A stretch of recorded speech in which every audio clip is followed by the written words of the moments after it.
Dobrý deň, vitajte pri ďalšej časti podcastu. Dnes sa budeme rozprávať o dôchodkoch, ale pozrieme sa na ne trošku inak, nie cez čísla ani tabulky, ale skôr tak historicky a v takomto kontexte spoločnosti a rozprávať sa na túto tému budem so sociológom Michalom Vašečkom. Dobrý deň. Dobrý deň, prajem, ďakujem za pozvanie. Ďakujem veľmi pekne aj ja. Skúsme na začiatok tak úplne všeobecne. Keď sa povie dôchodok z toho vášho pohľadu sociológa, vnímate ho skôr ako ekonomický pojem alebo ako taký spoločenský? Ďaleko viac spoločenský. Som sociológ a teda musím povedať, a to o mne možno aj nevedia ľudia, že v 90. rokoch ja som sa veľa zaoberal otázkami sociálneho štátu, welfare stateu a jeho vývoja. Takže toto mi tak trošku prischlo. Aj keď, hovorím, ekonomicky, možno, že nie som človek, ktorý by sa orientoval presne v tých zákutiach, povedzme, prvého a druhého piliera, lebo to ani k životu nepotrebujem. Zo spoločenského hľadiska ten dôchodok je samozrejme vnímaný úplne inak. Je to vlastne o statuse. Sociológovia sa ďaleko viac zameriavajú na to, čo povedzme ekonómovia vnímajú iba ako nejakú súčasť života, ale v skutočnosti je toto kľúčové. Vstupom do dôchodku sa mení náš status. Úplne zásadným spôsobom. Menia sa identity. Ľudia si znovu nastavujú svoju vlastnú identitu, ktorá sa vymenila. Strácajú častokrát svojich priateľov, známych kolegov, vytvárajú sa nové priateľstvá, nové väzby. To všetko ale môže byť aj pomerne bolestivé. No a samozrejme v rôznych kontextoch to je riadené nejakými konkrétnymi kultúrnymi kódmi, spoločenskými podmienkami a tie bývajú rôzne v rozličných spoločnostiach. Hej? Čiže ten prechod z produktívneho do poproduktívneho veku je v rôznych spoločnostiach ešte aj dnes veľmi iný. A toto vlastne nás zaujíma ďaleko viac ako to, že či je tam princíp zásluhovosti splnený do tejto miery alebo do inej. Skúsme si to tak povedať od takého nejakého začiatku toho, kedy ten človek naozaj začal byť trošku viac odkázaný na ten štát, alebo inak povedané, začal sa o neho trošku zaujímať štát. A ako to vlastne bolo predtým? Lebo fungovali asi také tie rodinné zázemie, že o tých starých ľudí sa starala teda rodina, tí najbližší ľudia. No a to by tak vlastne čiastočne malo byť aj dnes, ale dnes už to tak nie je. Keď sa vrátime naspäť do tradičnej spoločnosti, a to je mimochodom úplne kľúčová téma sociológie, každý študent sociológie, keď si spomína na začiatky svojho štúdia, tak vlastne stále je to o premene tradičnej spoločnosti na tú modernú, kde sa mení všetko pod vplyvom urbanizácie postupnej, industrializácie, narastajúcej deľby práce. Menia sa identity tých ľudí, spoločnosť sa dostáva do v tomto zmysle postkresťanského obdobia, čo ale prináša nové výzvy, pretože zrazu tú sociálnu kohéziu nemá čo naplňať, nemá čo lepiť tú spoločnosť, preto prichádza myšlienka národa. Na to všetko má súvislosť s tým, o čom vlastne budeme hovoriť s dôchodkami. V minulosti úplne pochopiteľne primárnu úlohu pri starostlivosti o starších mala rodina. Ale tu sa vráťme ešte hlbšie do histórie, pretože v spoločnosti, ktorá bola prvotno pospolná, alebo teda nie tradičná, to nie je teda tá, ktorá vytvára civilizácie, ale ešte skôr k lovcom zberačom, tam tá starostlivosť o ľudí starších bola že nie taká ako povedzme v tej tradičnej, ale častokrát neexistovala vôbec. A ja dám jeden extrémny príklad. Sanovia v Južnej Afrike, to čo sa volá po česky křováci, alebo teda kroviaci, tak tí, keď predtým, než sa vydávajú na dlhú púť, aby prežili niekoľko 100 kilometrov za lepšími podmienkami, tak dokonca prinútia najstarších členov toho kmeňa vyliezť na stromy a tými stromami trasú. No a kto padne, tak už s nimi nejde. Toho tam proste nechajú. To je z nášho pohľadu absolútne neakceptovateľné, nesmierne kruté, ale má to svoj význam v ich svete lovcov a zberačov, pretože keby s nimi išiel niekto prestárnutý, mohol by ich zdržovať a zahynula by celá skupina. Áno, to si oni vlastne nemôžu dovoliť.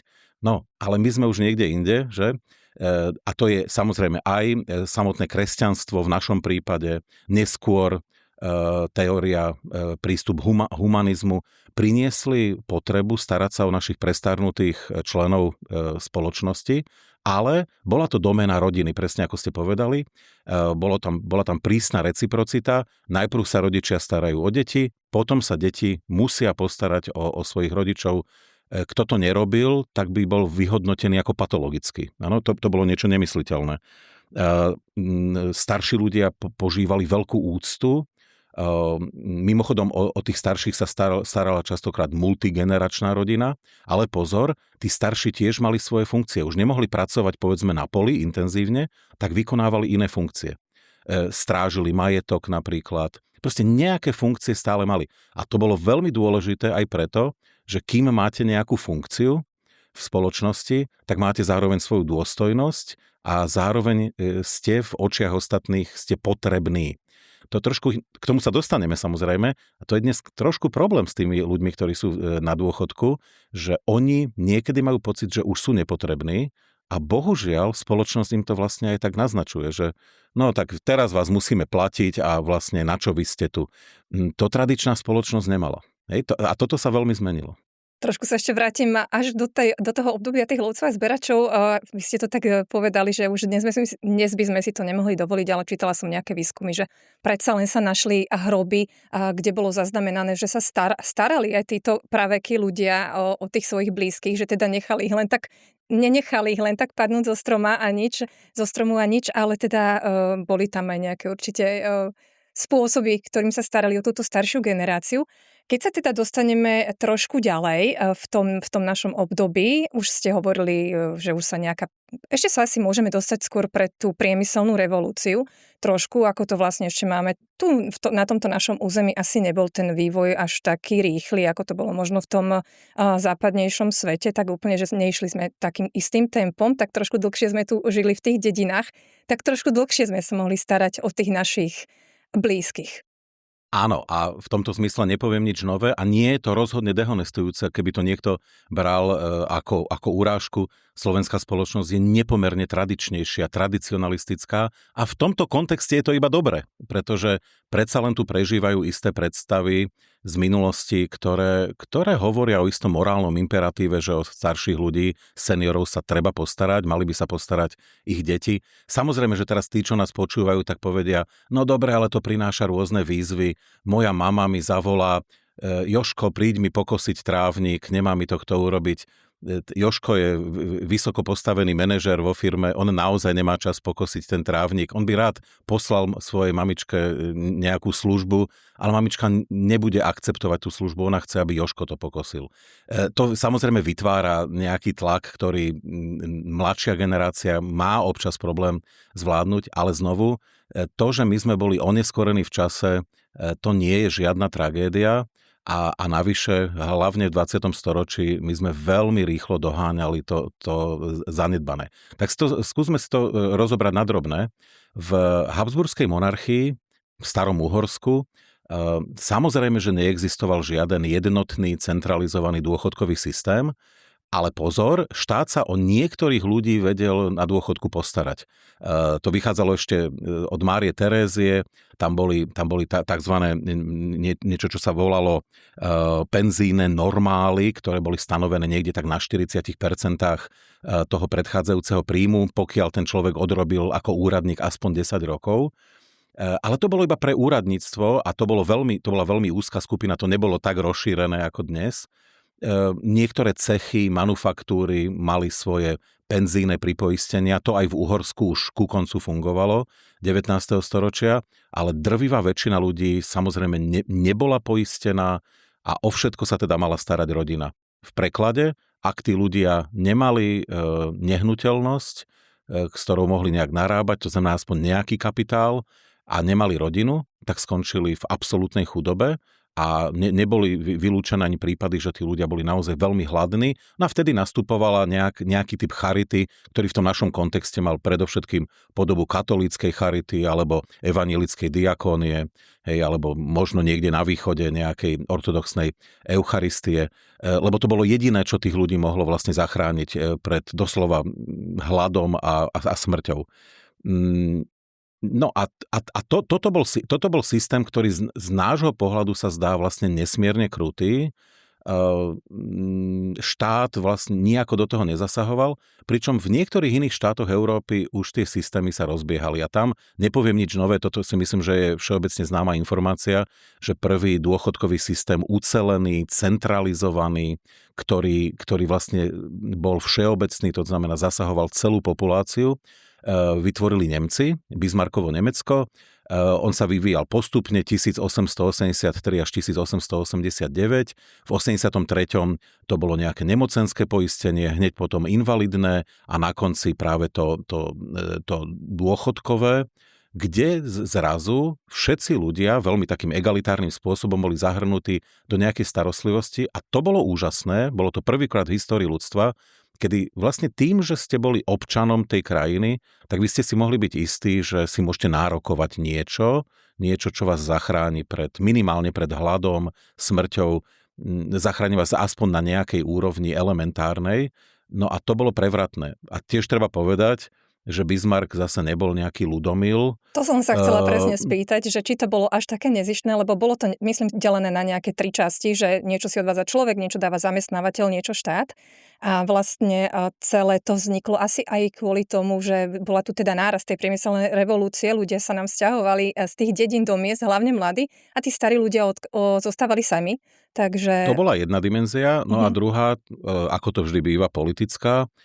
Bismarck bol konzervatívec a on v podstate chcel vyfúknuť socialistom, sociálnym demokratom, budúcim komunistom, keď chcete aj nejakým skupinám liberálov, ako by sme ich dneska nazvali, tému, ktorou oni si na svoju stranu získavali robotnícku triedu.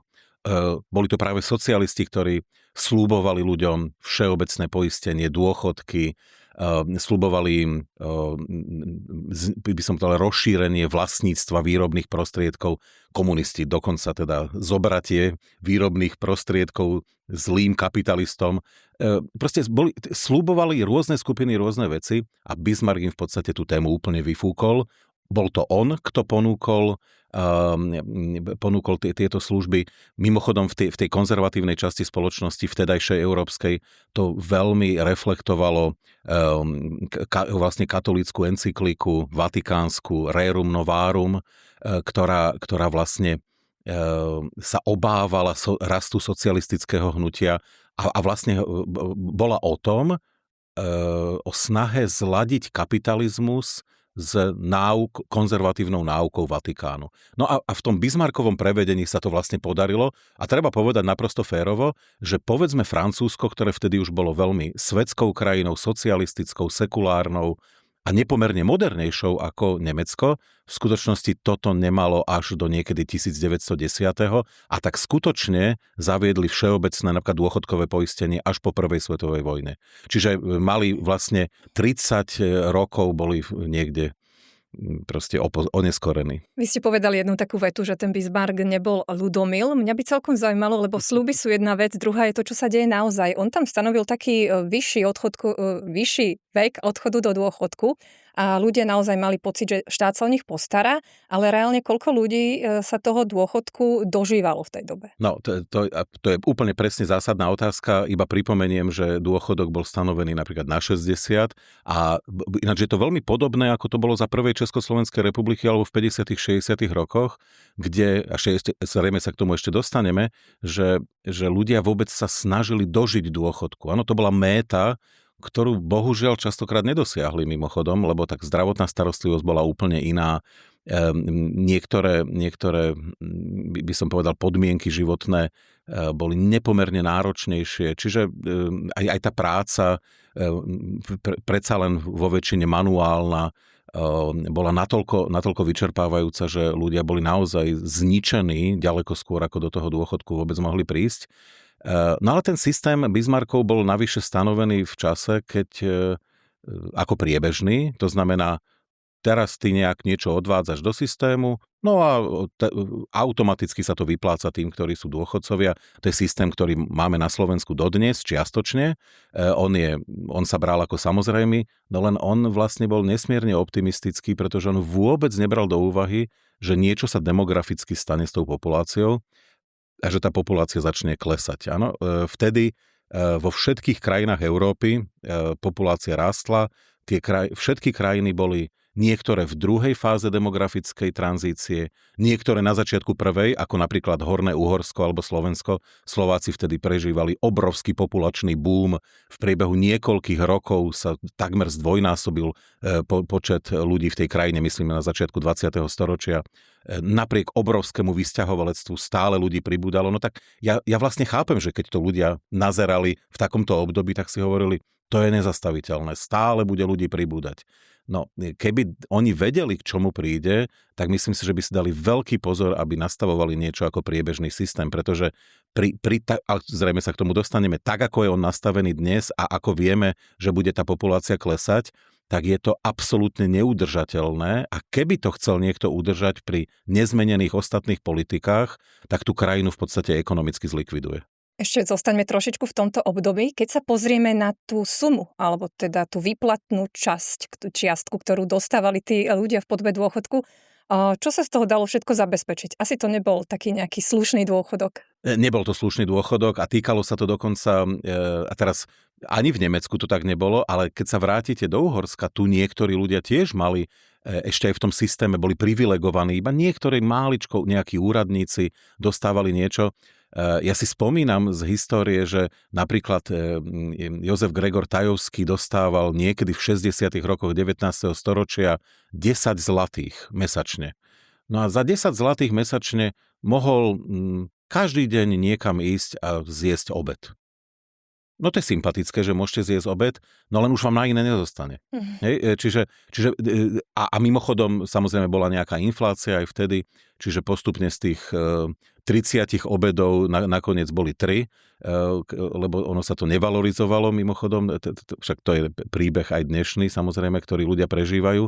V prípade Nemecka to dosahovalo 35-40% predchádzajúcej mzdy, ale aj to iba pri niektorých skupinách. Áno, pri robotníkoch manuálne pracujúcich niekedy ani to nie. Čiže väčšinou to bolo skutočne stanovené na úroveň, dnes by sme povedali existenciálnej alebo životného minima, to znamená pokryť bezprostredné náklady na potraviny napríklad. Čiže stále boli táto skupina ľudí odkazaná na to nejakým spôsobom asi privyrábať. Keď sa pozrieme teraz ďalej, čo sa nám tam potom zmenilo? No, zásadnou zmenou bola Prvá svetová vojna. Ja už som to naznačil, že aj tak vyspelé krajiny, veľmi moderne riadené, sekulárne, ako Francúzsko, zavádzajú ten kompletný centralizovaný dôchodkový systém až po Prvej svetovej vojne. A podobne je to aj Československo, kde prichádza vlastne k zjednoteniu dvoch veľmi nekompatibilných častí, veľmi vyspelých českých zemí, a silne agrárneho Horného Uhorska, dnešného Slovenska, ktoré navyše teda nemalo ani pred rokom 1918 mnohé z výhod, na ktoré povedzme Česi a Moravania už boli zvyknutí v niektorých skupinách. V 24. vlastne sa prijíma zákon o dôchodkovom poistení a to je vlastne prvý centralizovaný všeobecný systém, v ktorom všetky skupiny obyvateľstva dosahujú zrazu na nejaký typ dôchodku. Čiže to je tá revolúcia, ktorá tu nastala. To je vlastne pekné. My v tom žijeme niečo maličko cez 100 rokov a neuvedomujeme si, že predtým to tak nebolo. Áno, že to všetko, čo žijeme teraz a sme aj veľmi kritickí, pochopiteľne, to je vlastne systém, ktorý je relatívne mladúčky. To je niekoľko generácií, ktoré si na to zvykli. Všetci ostatní v minulosti žili podľa úplne iných pravidiel. No a tá Prvá republika v tomto zmysle opäť nebola úplne ideálna.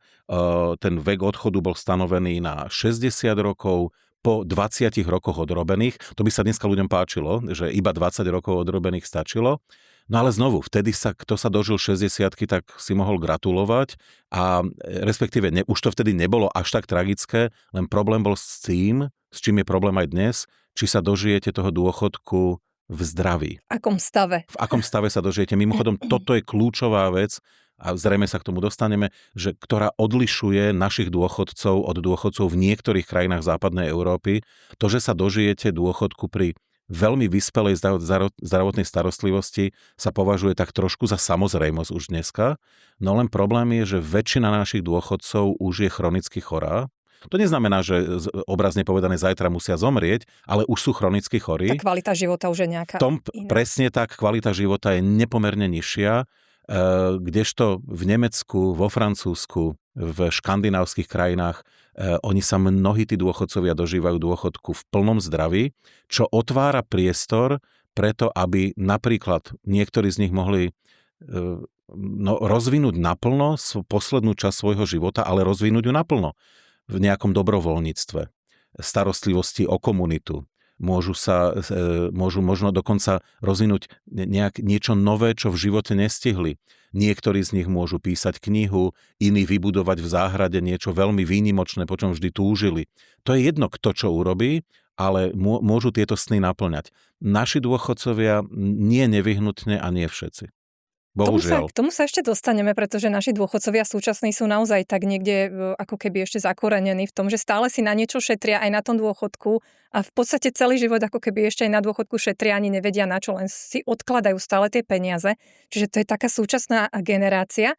Pozrieme sa, ako to bolo po druhej svetovej vojne. Tam nám prichádza úplne iný model, silný štát a socializmus a veľa ľudí ešte teraz povie, štát sa o nás vtedy postaral. Áno, štát sa postaral. Tak dobre, povedzme si, čo sa stalo v 48. Štát v tej podobe, v ktorej to existovalo do 48. napriek druhej svetovej vojne, napriek všetkým problematickým momentom, ktoré tu boli, štát v podstate znárodnil všetky fondy, poisťovne, no ale to znárodnenie znamenalo, že tie peniaze im zobral. Hej?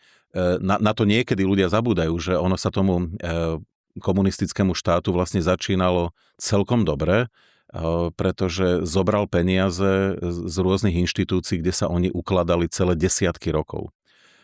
No, ten systém bol prísne centralizovaný, všeobecný, rovnostársky. Napríklad to, čo bolo nové, že prestalo sa rozlišovať medzi typmi dôchodcov, typmi pracovníkov. Samozrejme, že niekto teraz do toho vstúpi a povie, no počkať, veď my dnes máme výsluhové dôchodky. Áno, aj to priniesol reálny socializmus, že sa postupne nabalovali ďalšie typy dôchodkov. Vdovský, sirotský, výsluhový, invalidný. To kedysi nebolo. A ja si myslím, že to je aj správne, že sa to týmto spôsobom rozvinulo.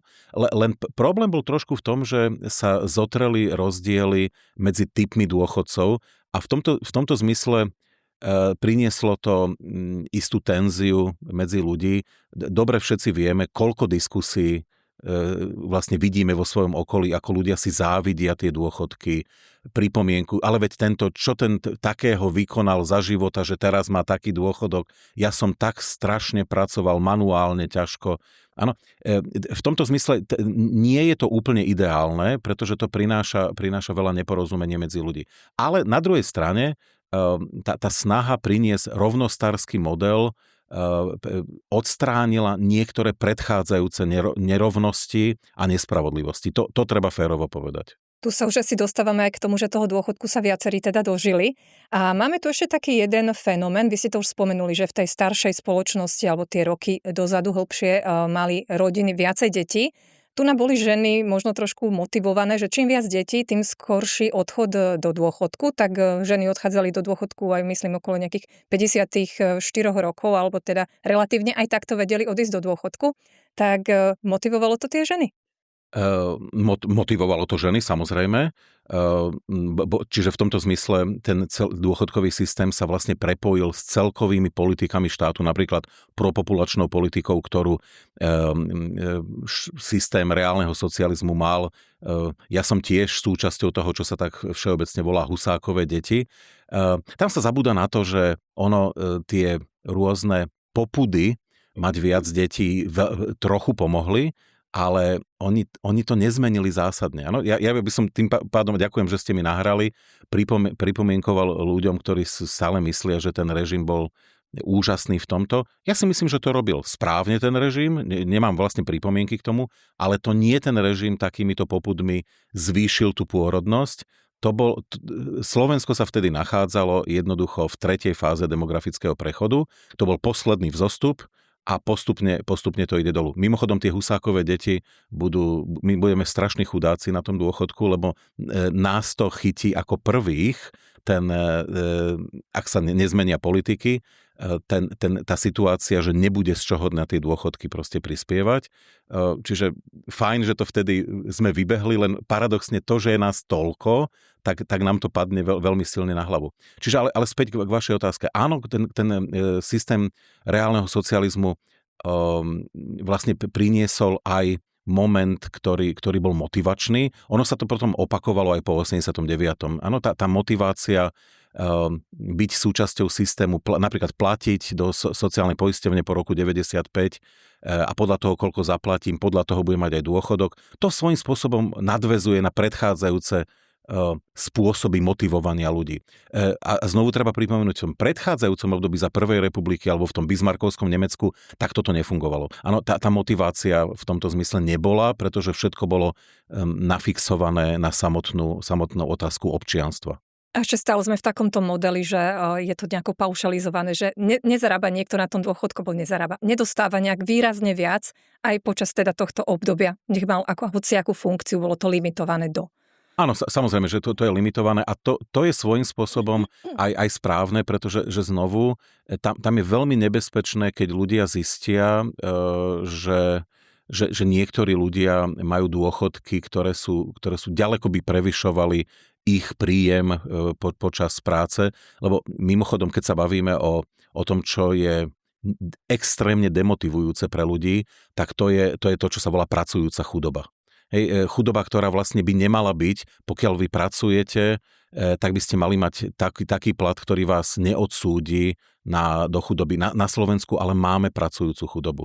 A keď títo ľudia vidia, že niekto má dôchodok, ktorý naozaj výrazne prevyšuje, tak to je tak demotivujúce, že tí ľudia práve na základe takýchto skúseností potom odchádzajú povedzme do zahraničia alebo sa stávajú súčasťou šedej čiernej ekonomiky. Obdobie socializmu ešte prinieslo taký jeden fenomén, že ľudia ako keby si zvykli, že tak ja som celý život pracoval, teraz sa o mňa ten štát postará a takéto očakávanie si nesú aj dodnes. Ako keby zabudali, že aj oni si môžu nejakým spôsobom šetriť, stále čakajú, že len ten štát. No, je to pochopiteľné, že si na to zvykli, bo ono to bolo vlastne veľmi príjemné. Psychologicky sa nedá ľuďom nič vyčítať. Každý by si zvykol, ako sa to hovorí na Slovensku, keď dávajú ber, keď bijú, utekaj. Takže zvykli si. No, len po 89. Ten systém samozrejme takto nemohol fungovať ďalej. V 95. sa vytvorila sociálna poisťovňa, pretože sa jednoducho zistilo, že všetky úpravy, ktoré prebiehali v 90. rokoch, boli vlastne chaotické, prinášali nespravodlivosť. Mnohí ľudia, ktorí odišli v 90. rokoch, niektorí povedia, že sú celkom spokojní, čo znamená, že dostali vyšší dôchodok, ako by možno mali dostať a množstvo ľudí naopak bolo nespokojných a skutočne pripomienkujú, že teda takto si to nepredstavovali a dodnes teda vlastne berieme plody tohto obdobia. Čiže predsa len to, že sa do toho začal vnášať nejaký prvok zásluhovosti a že sa opäť začalo pozerať napríklad aj na tie výsluhové dôchodky, to iba ten systém v konečnom dôsledku nejakým spôsobom zreálňovalo. No a pochopiteľne, že nemohlo to ani ináč skončiť ako veľkým dôrazom na to, že tento priebežný systém musí byť doplnený o druhý pilier, kapitalizačný, no a samozrejme o tretí, ten s tým vlastne problém nikdy nebol. Každý, kto si chce odkladať, nech si odkladá a je to dnes aj pomerne nevyhnutné. Každý, kto si myslí, že si vystačí iba s druhým pilierom, tí, čo prešli do druhého piliera, tak sa veľmi mýlia v budúcnosti, ale však to môžeme ešte bližšie rozobrať. Čiže ten druhý pilier priniesol veľa emócií, no ale bola to správna reakcia. Druhá vec je, že či všetko bolo správne urobené, to ja nechcem komentovať mimochodom, ale to, že to bolo nevyhnutné a že Slovensko s tým prišlo dokonca skôr ako niektoré okolité krajiny, to nám mohlo začať vytvárať priestor na to, aby sme tú obrovskú populačnú krízu v budúcnosti zvládli, ako sa hovorí na Slovensku, bez straty kytičky. To, že potom po roku 2006 sa do toho druhého piliera začalo nemiestne zasahovať, celá tá hra medzi konzervatívnymi, garantovanými fondami a inými fondami. Nebudeme to tu rozoberať, to necháme ekonómom, nech si to rozoberú. To bol príbeh, ktorý vlastne systematicky podkopával možnosti v budúcnosti si nejakým spôsobom zabezpečiť vyšší dôchodok a stále presúval tú zodpovednosť späť na štát do toho priebežného systému. To nie je úplne šťastné. Na celé šťastie sa to aspoň v tejto chvíli zastavilo a to, čo je veľmi sympatické, je, že stále sa opakuje, že okrem priebežného a kapitalizačného pilieria je aj ten tretí a ľudia, prosím vás, šetrite si, lebo do toho, do čoho ideme, je populačná kríza, ako ľudstvo nikdy nezažilo. My sme vlastne v tomto ešte nikdy neboli, preto my nevieme, čo všetko to urobí. Hej? My iba vieme, že jedinou šancou pri tom, že nikto vlastne nezareaguje, bude, že štát bude každým rokom musieť načierať obrovskou lyžicou stále hlbšie a hlbšie do štátneho rozpočtu a výsledok môže byť iba ten, že tá krajina bude čoraz chudobnejšia. Alebo druhá možnosť, že tzv. Bulharskou konštantou sa vždy vypočíta nový a nový dôchodok, ktorý bude stále nižší a nižší, až bude naozaj tak nízky, že ešte aj Bismarckovo Nemecko to malo lepšie. V konečnom dôsledku. Áno, lebo jednoducho naozaj to nebude mať kto platiť. Dnes je situácia veľmi jednoduchá. Dnes ešte na jedného dôchodcu pracuje 3,2 pracujúceho človeka vo veku 20 až 65 rokov. V roku 2060, pripomínam, že to je obrazne povedané zajtra, to bude 1,6 dospelého pracujúceho človeka na jedného dôchodcu. Koľko to bolo v tých začiatkoch? To je absolútne neudržateľná situácia. V Bismarckovom Nemecku to bolo 5 až 7 ľudí na jedného dôchodcu. No to bol priebežný systém, ktorý bol v pohode udržateľný.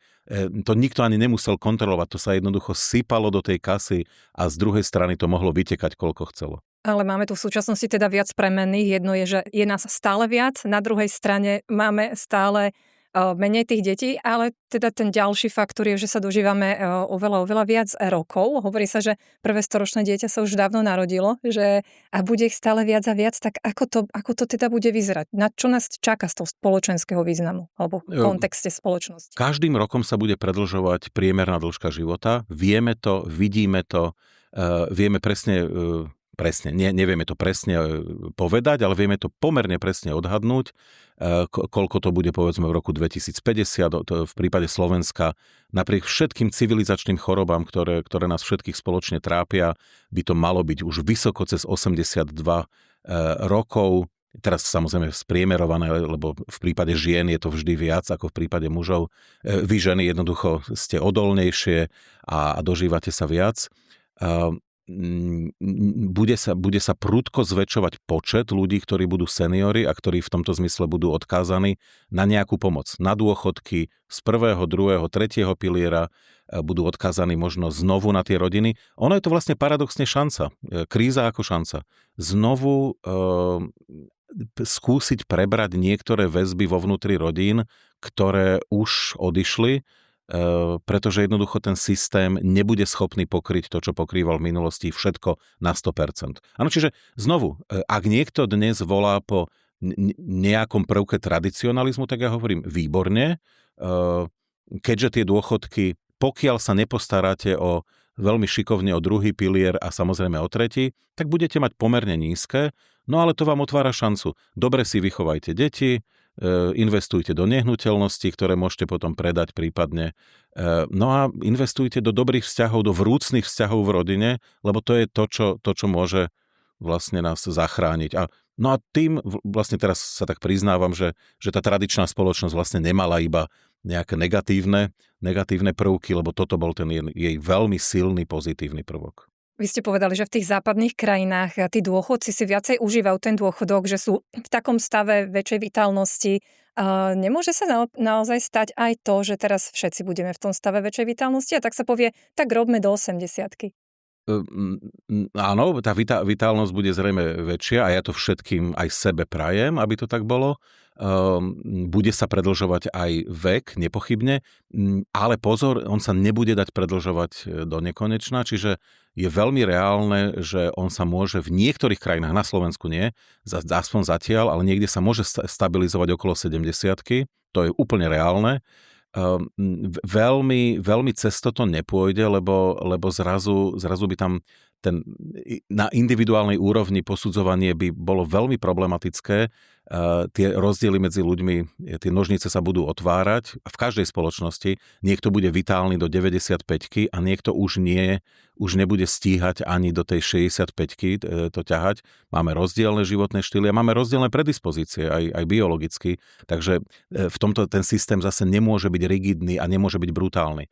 No ale to, že aj naši dôchodcovia budú čoraz vitálnejší a že budú môcť premýšľať o tom, ako otvoriť, by som povedal, tú kapitolu, tretiu kapitolu svojho života a plnohodnotne ju prežiť, to je úplne zrejme. Práve preto by na to mali myslieť, že už sa to bude týkať aj ich. To znamená napríklad tej generácie, ktorou som ja, Husákových detí, tejto generácie sa to bude týkať úplne naplno. My sme si ako krajina prešli rôznymi obdobiami a možno aj práve preto máme k peniazom taký zvláštny vzťah, že nevieme úplne uchopiť ako keby ešte tú tému. Mení sa to v posledných rokoch? No, mení sa to. No tak to je náš veľmi zaujímavé, čo ste priniesli. Myslím si, že ekonómovia mnohí už v 90. rokoch boli z toho takí nešťastní, a pritom ja si nemyslím, že je to tragédia. Ľudia v Československu, na Slovensku sa veľmi neradi zadlžovali. To bola, keby ste porovnali mieru zadlženia vtedy, tak my máme takú snahu rýchlo všetko splatiť. Ešte aj rýchlo splatiť tú hypotéku a nejaké dlžoby. Mnohé iné krajiny sveta s tým veľký problém nemajú. Nehovorím, že je to úplne ideálne, ale v tom, že môžete odložiť niektoré dlžoby na neskorší vek, keď to asi tu platí. Čiže v tomto zmysle áno, mení sa ten vzťah k peniazom, dnes sa Slovensko zadlžuje, no len to je to, že kedysi sa zadlžovali ľudia v západnej Európe v čase, kedy si boli takmer istí, že podmienky sa nebudú dramaticky meniť. Dnes s tým zadlžovaním už paradoxne treba byť opatrný. To je tak, keď ste veľmi vzadu, tak a v tomto zmysle nechcem povedať zaostali, ale vzadu, tak niekedy sa môže stať, že prvý vlastne zistíte, že ste neboli až taký zaostali a že v skutočnosti v tom bola taká tá prírodzená, by som povedal, sedliacký rozum. Ne? No ale chápem, že ekonomicky je to problém pre mnohých ľudí, ktorí pracujú s peniazmi. V tomto zmysle sme sa znormalizovali a stali západnými až teraz. Ešte jedna vec ma v tomto kontexte zaujala, že Slovensko je tiež taká krajina, kde ľudia stále dbajú na to, aby žili vo vlastnom, že kupujeme stále tie nehnuteľnosti, nie sme až tak zvyknutí si prenajímať alebo bývať v podnájmoch, ako je to napríklad bežné na západe. Vychádza to možno ešte aj z toho historického kontextu. Niekde som čítala, že síce tí naši predkovia, že rodiny sa starali o tých svojich starších, ale starší museli, alebo starší teda prinútili tých mladších, aby im podpísali teda papier, že ich dochovajú. A až vtedy im vlastne prepíšu ten byt, že vlastne bolo tam nejaké notárske zabezpečenie, že či to môže ešte z tohto vychádzať. Úplne presne ste to trafili. U nás je to do značnej miery spôsobené pomerne vysokou mierou nedôvery medzi sebou a veľkou nedôverou k inštitúciám. Budem mať nájomný byt, všetko vyzerá dobre, zmluvu som podpísal, právnik mi ju skontroloval, ale ja aj tak nedôverujem tej inštitúcii. Kto vie, niekomu sa znepáčim a ma vysťahujú. Nie, treba mať svoje. Čiže ľudia to berú navyše ako investíciu a investícia samozrejme sa vie nejakým spôsobom vracať po rokoch, ale stále vidím za tým vysokú nedôveru. To je niečo, čo v skutočnosti veľmi ničí naše budúce šance byť úspešnými.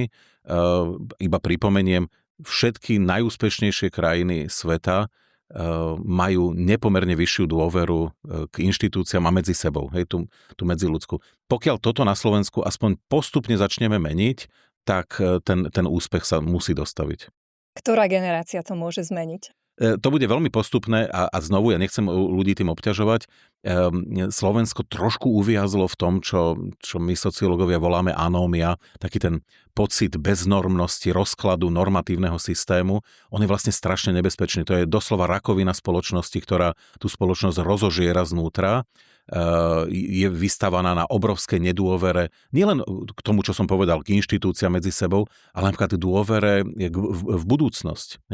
Ľudia, ktorí sú anomicky, nedôverujú, že môžu byť úspešní, lebo ten systém podľa nich je celý prehnitý a v takom prehnitom systéme sa nedá fungovať. A častokrát je to iba ich percepcia, že to nemusí tak reálne byť a ono to aj častokrát nebýva až také zlé. Ale tí ľudia sa doslova utopia v tejto predstave, že sú obklopení zlými ľuďmi a tí zlí ľudia im chcú ubližiť. Ja dám príklad z minulosti, keď to my sociológovia meriame, tak to sú ľudia, napríklad, ktorí sa vyjadria k takejto téze pozitívne, že bolo by veľmi hlúpe na tento svet prinášať deti, keď ten svet tak príšerne vyzerá. No a počet ľudí, ktorí vám toto, hlavne mladých, ktorí sa vám pridajú k tomuto a povedia, že áno, toto vystihuje môj názor o svete, ten prudko stúpa.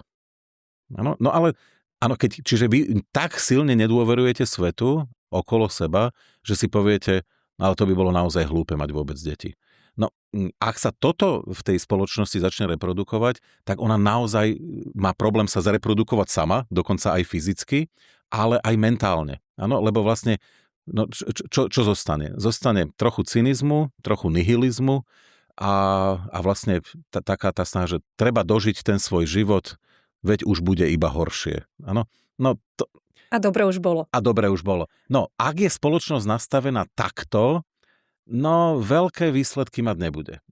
Ale ja myslím, že tomu každý rozumie, že na to netreba nejakú veľkú predstavivosť si povedať. Čiže v skutočnosti to je aj môj odkaz vždy ľuďom, ktorí pracujú s peniazmi, že v momente, kedy do systému prinesiete viac dôvery a tí ľudia začnú byť dôverčivejší, ale budú mať na to aj opodstatnenie, áno, menej tých malých písmen na konci nejakej zmluvy, menej tejto snahy proste niekoho okradnúť, ktoré tu v minulosti boli a je toho čoraz menej mimochodom. Férovo, každý, kto férovo posudzuje, musí vidieť, že Slovensko sa naozaj veľmi štandardizovalo, veľmi znormálnilo za posledných 25-30 rokov. Zažili sme tu všeličo. No ale v tom treba pokračovať, lebo ľudia raz zlomia tie predchádzajúce pocity, ktoré mali. A pre mňa je, povedzme, veľmi sympatické to, že keď sa pozriem na tú generáciu Z dnešnú, tak oni to majú nepomerne menej. Menej sú cynickí, menej sú nihilistickí. Čiže možno, že to nebude také tragické. Možno až iba tá naša generácia musí odísť, ktorá to všetko zažila a tie ďalšie nebudú v tomto zmysle tak negatívne nastavené. A už aj viacej si začínajú sporiť na ten dôchodok a nespoliehajú sa len na ten štát. Áno, rozhodne sa nespoliehajú na štát, nie sú tak silne etatistickí, toto vieme. Či si šporia, to neviem, a vy máte možno čísla, ja tie čísla nemám, ale rozhodne si uvedomujú nebezpečenstvá, ktoré prichádzajú a vedia byť zodpovednejší. No či si šporia, to neviem, lebo je faktom, že keď pozerám aj na svoje deti, ktoré teda majú nejakých 22-24 rokov, tak zatiaľ som toho moc nevidel. Ale tá téma investovania je taká živá. Ale pocit zodpovednosti a toho, že musím investovať a už to prichádza, už to klope na dvere, áno, to tam je rozhodne. A v tomto zmysle sa oni veľmi líšia od nás. Áno. Takže možno konečne príde takéto prelomenie toho celého našeho nastavenia, že nedôverujeme tým inštitúciám. No to je kľúčové. Stále... My to vlastne, viete, to sú otázky, ľudia prídu a povedia, no ale v čom je problém nie na Slovensku iba, v takých krajinách, ako je Slovensko, prečo sa nám nedarí, však pracovití by ľudia boli, vzdelaní sú, vedia byť aj obetaví, nedá sa povedať, že zase nikto by občiansky participujú, no tak v čom je problém? No a stále je tá istá odpoveď, pomerne nízky sociálny kapitál v tom zmysle, že ste v prepojení s ľuďmi, aj ktorí majú iné charakteristiky ako vy. To je veľmi dôležité. To je to prekonanie takej kmeňovej kultúry. To má ináč veľký vplyv aj na ekonomiku. To netreba podceňovať. No a dôvera. Stále znovu to treba opakovať. Pokiaľ si tak hlboko nebudeme dôverovať v tejto krajine, nebudeme mať dobré výsledky. Nemôžeme mať stále ten pocit, že niekto chce na nás len zarobiť. Presne tak. A to tu stále trvá. Dobre, dajme ešte poslednú radu ľuďom, teda, ktorí dnes premýšľajú nad svojou budúcnosťou. Už sme si to trošku tak síce zhrnuli, ale skúsme ešte nejakou jednou vetou.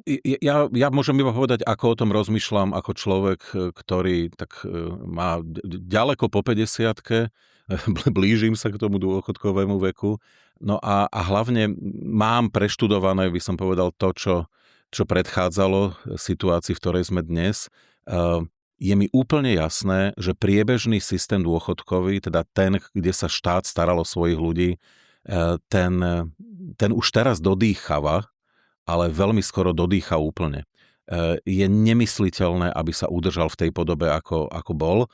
Preto ten druhý pilier jednoducho je dôležitý. Bolo by úplne ideálne, aby sme skúsili všetky tie problematické zásahy, ktoré prišli hlavne po roku 2006, 2014, aby sme to skúsili revidovať, aby ten druhý pilier bol predsa len postavený nielen na tých úplne najgarantovanejších a najkonzervatívnejších fondoch, ale tomuto ekonómovia rozumejú lepšie, nechcem im do toho kecať, no ale predovšetkým ľudia musia, lebo ináč naozaj skončia zle, rozmýšľať o treťom pilieri, iných formách sporenia, investíciách do nehnuteľnosti a hlavne dobre si vychovajte deti. Hej? Vrúcnosť vzťahov v rodine, to je to, čo ešte môže túto situáciu zachraňovať. Štát to už nebude. Michal, ja vám ďakujem veľmi pekne, že ste si našli dnes čas na rozhovor. Ďakujem veľmi pekne za pozvanie. A vám ďakujem za pozornosť. Upozornenie. Doplnková dôchodková spoločnosť Stabilita DDS a.s. vytvára a spravuje doplnkové fondy na účel vykonávania doplnkového dôchodkového sporenia. S uzatvorením účastníckej zmluvy je spojené riziko a doterajší alebo propagovaný výnos portfólia doplnkového dôchodkového fondu v jej správe nie je zárukou budúceho výnosu portfólia doplnkového dôchodkového fondu. Činnosť doplnkovej dôchodkovej spoločnosti je pod dohľadom Národnej banky Slovenska. Skôr ako urobíte akékoľvek investičné rozhodnutie, pozrite si všetky súvisiace informácie o doplnkovom dôchodkovom sporení, vrátane poplatkov, ktoré ako klient hradíte v dokumentoch, štatúty a kľúčové informácie doplnkových dôchodkových fondov, ktoré sú k dispozícii na webovej stránke www.stabilita.sk a u vášho finančného sprostredkovateľa.